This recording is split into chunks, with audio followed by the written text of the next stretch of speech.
good morning, 'tis me. It is the last day of my Live a Day challenge, and yeah, something's popped up for me to talk about today, which is a little bit about my behaviour and my energy and my intention, and how that then creates the outcomes, the results in my life. And I'm still getting my language and my own sense of how to explain this to myself. So, you know, making mistakes as I go, and in both in how I talk about it and how I explain it, how I make sense of it to myself, how I all of that. And so, you know, it became clear to me. I put that post up about, you know, seeing the sacred in somebody else, and I thought, okay, so to help the world to become a sacred place, you know, seeing everything as sacred, and especially in those moments where I'm in the middle of a disruptive space in a relationship that I've got, and you know, in those disruptive spaces, that's where it becomes more challenging for me to remember that the person opposite me or around me is sacred. You know, from very little, we're sort of trained, I was trained to sort of see other people as the problem, as the thing. If they changed, then my world would be all right. I remember my mum saying to me once, if everybody did what I wanted when I wanted it, my life would be perfect. And I think she really thought that perhaps that was how it could be. Very strange, aren't we?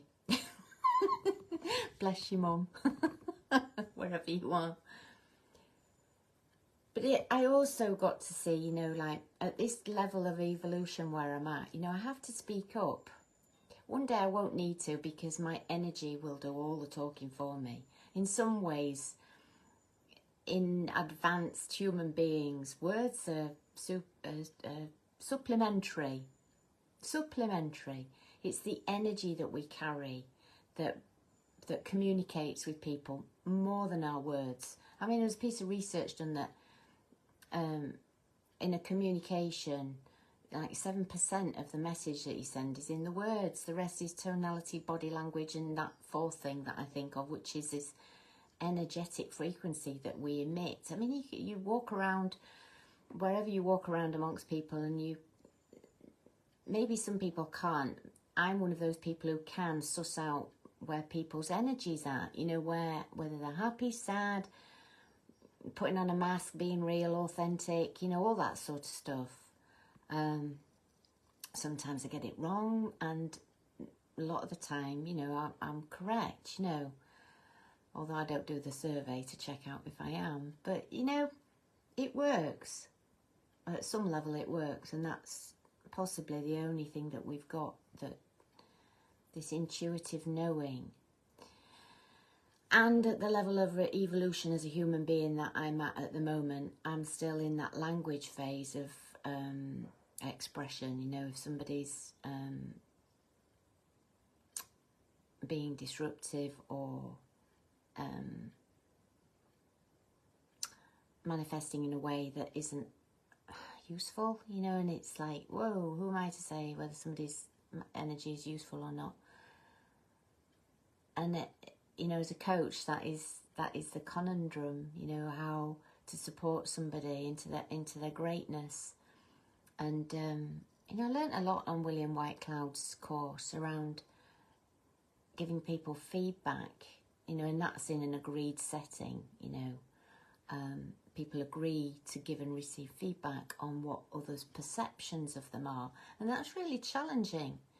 To listen to somebody's perception of you can be lovely, and it also can be really uncomfortable.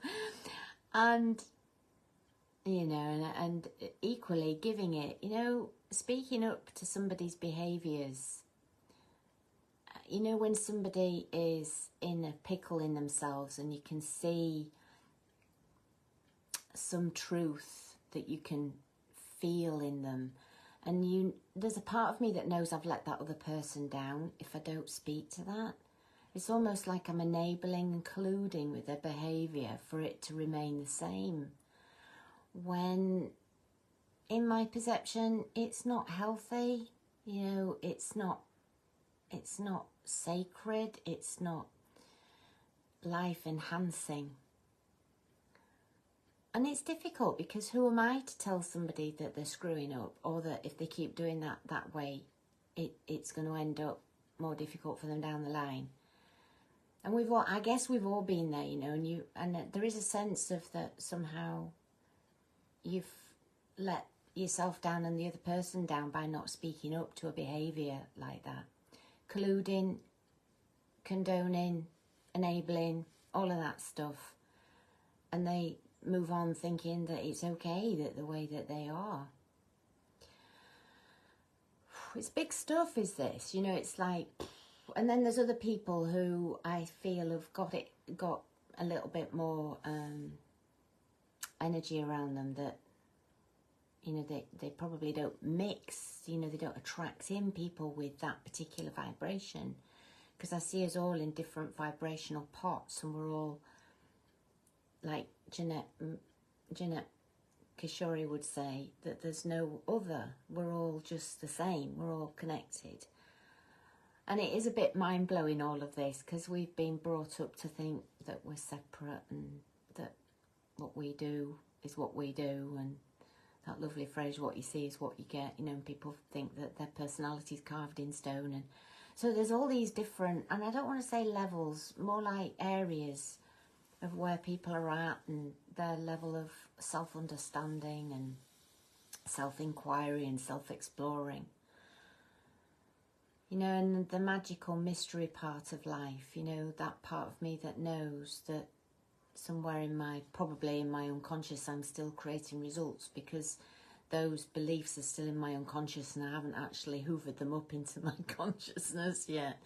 And some of those things that I have moved out of the unconscious and into my conscious awareness, I've managed to change, you know, and address. And you know, I had no idea when I was younger why I was always angry all the time and using my body and my hands and my words in ways that were dominating and controlling and forceful. And, you know, I didn't know. And then one day I was thinking, this is awful how I am. And it's interesting because I'm sure some people will have given me some feedback and I probably haven't heard it. And one piece of feedback that I do remember hearing from somebody was, this was beautiful. You know, like people drop these wonderful pennies in your ears, these gifts. And this lady once said to me, Sunday, you don't have to fight anymore. You don't have to fight for your life. And that really, like, shook me to my core. And I thought, what does she mean? Why? You know, and there was that other phrase, and that took me on a lovely path. And my fighting nature, you know, my belief that it's tough out there and you have to fight to get what you want. You know, that was sort of embedded in through my childhood. And that other lovely phrase that a gentleman once said to me, and this was really, really, really great. I was in a personal growth conference, so it was really pertinent. And by being there, I'd given myself permission to get feedback. Oh. And this gent said to me, Sunday Gilchrist, I can yank your chain whenever I want to. And it took me quite a while to unpick that. And on so many levels, unpicking that was, I give my power away to other people because I allow myself to be triggered by them. And then I go into reactivity and I am lost. And then the other part of me, which saw in this man that he loved himself enough and me to risk me not liking him, more than that, hating him, And he was willing to risk that to show me something about me that I didn't yet know. And I will be ever grateful to that gentleman for risking it. I know it was in a setting where, by putting myself in that setting, I'd given myself permission to have that feedback. On a day-to-day basis, it wouldn't be viable, or at least at this level, to go around telling everybody what you see about them, you know. And it was true. He could yank my chain. He could get me reactive in a second just by saying something. And the work that I do, you know, around relationships and around adult-child estrangement and all of that, so, you know, like, when you're in communication with people, the last thing that is useful for communication is being in reactivity. You know, arguing is just reaction. And yeah, I still react, you know, and now I can think, oh, hey, what's going on here? Yeah, back to my main point about speaking up, about, you know, if we were in a forum where people are willing to hear, okay, so tell me what you see about me. You know, what's your perception of me? And it's done in love, not done in this reactive, unkind, blaming, shaming way. You know, and it's really difficult to tell somebody what you see about them when you can see the truth of them. And if they've given you, even if they've given you permission, they might get seriously pissed off and not thank you. And I'm getting better at receiving feedback like that, not taking it personally. You know, like the classic case of not having your posts liked by your friends, or it can put you into a spin if you let it. You know, Facebook is a wonderful place to develop all sorts of things around communication. And so you take it personally, like you read it through a filter of I'm not enough, I'm not good enough, nobody likes me, nobody loves me, nobody's including me, I'm too much, I'm not enough, you know, all of those things that jump in, probably unconsciously, and we hook into it, and then we make it a truth. And then, of course, nobody comments on our posts anymore, and then we think, I'm leaving Facebook because nobody likes me anymore. And we've created it, you know, we've created that result, that end result, through fear, through assumptions, through insecurities, which we all have. Oh, it's a lovely explore, is this. I am the creator of my own life, and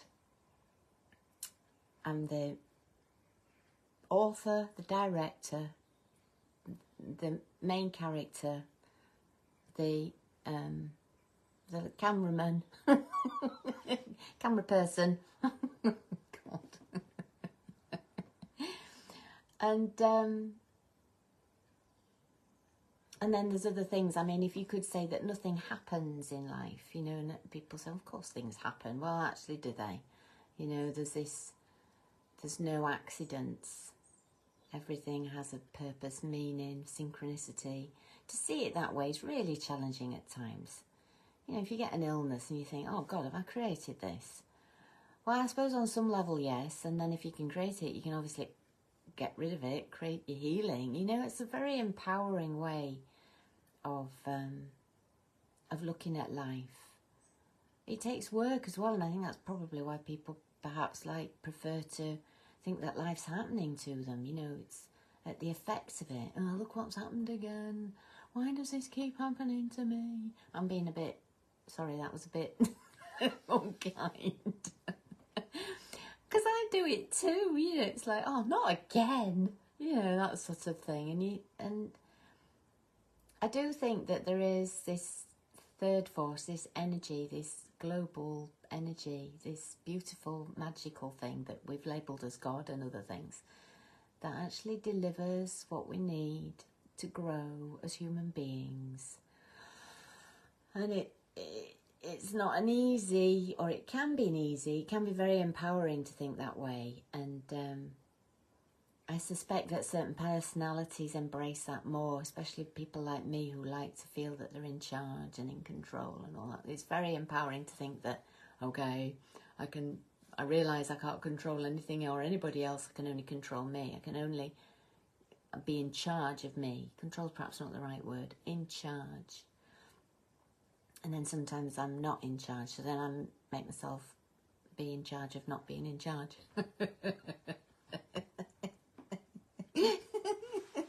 That's true too. Okay, I'm not in charge, and I'm in charge of not being in charge. Oh, dear me. So I don't know if this makes any sense. It's really good to practice talking about it, you know, this sense of that it's these unconscious things that that fascinate me, this unconscious wiring from way back, you know, that I'm not fully aware of yet. Or maybe I am, I don't know. I don't think I deny an awful lot, and maybe I do, who knows. You know, it's fascinating being in a world of your own being, because there's so much to play with in here. You know, it's a game, and it just is fascinating to uncover my foibles, my tendencies, you know, my patterns, my reactivity, my responsibility, you know, and have it all in the mix and play around with it. And then, of course, there's the other players in my life, the other people around me who bring me the discovery material. Oh, somebody said that. How am I going to respond to that? What did that mean? Am I going to have a conversation with them? And that's possibly the key, is having a conversation, because I still do it. I make assumptions. I don't ask the questions. And then I live my life based on those assumptions. And that's an absolute mistake of the absolute nth degree, to not check out if what you're thinking is right. And I'm trying to think of an example, a simple one, that somebody will ask you a question to do something, you go and do it, and you didn't check out that it was done the way that they wanted it, and you take it back and they said, I didn't want it like that. I wanted it like this, you know, and we didn't ask. And we tend to put it on them. Well, you didn't say, you know, and yet there's a responsibility. Well, so what you're asking me to do is this, is that right? You know, what you're saying to me is this, is that right? You know, it's like, why do we not do that as often as I might do? I'll put it on me, not on anybody else. Just make these assumptions. Fast living. I'll give that. That's the excuse. We're all living too fast. We don't have time to have those levels of conversations. And yet, that for me is where relational stuff is, in the communications. And there was a lot in there, wasn't there? I think I'm going to put this up on YouTube because I think it might be useful. I don't quite know what to title it yet. Creating Your Life, maybe something like that. Anyway, thank you for listening, and have a sweet Saturday. I'm off to listen to my brother and sister singing to each other, which will be rather emotional and a bit sweet, in the town that I was my hometown. So I'll love you and leave you and speak to you again. Lots of love. Bye for now.